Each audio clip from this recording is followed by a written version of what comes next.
No cooks for Mannion to throw to this year. 3 starting guys, very inexperienced. What have you seen from them so far? Oh, I think they're doing a good job. I think Victor Boland's had a really, really good camp and a really good spring practice and off-season leading into the fall camp.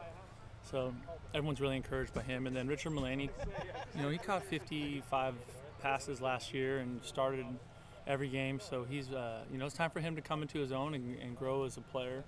And he's had a great camp. And then that slot, we're still trying to figure that out. It's going to be a combination of a couple guys, and we'll kind of figure it out as it plays out. But I think everyone's working really hard. I don't think anybody's exactly like Brennan was going into last year, but he was also a really special guy. But I think there's plenty of talent at the position, and I think the guys are really busting it, and I'm excited to see how they play. When I talked to Bolden, Gilmore, and Mullaney yesterday, they said that they all, kind of together make the complete package. They all fill a separate role. What role do you think they all fill? I think Victor is your speed and space kind of, Brandon style that way. Mullaney's the vertical ball player that Brandon could be at times. We threw him lots of jump balls, and he was able to jump and go play that ball really high above his head. And then Malik is kind of that physical factor, that toughness, that blocker, kind of that do some of the dirty work. Kind of how Kevin Cummings was a year ago for us, and we're hoping that Hunter Jarman will be the same as Hunter pushes into that.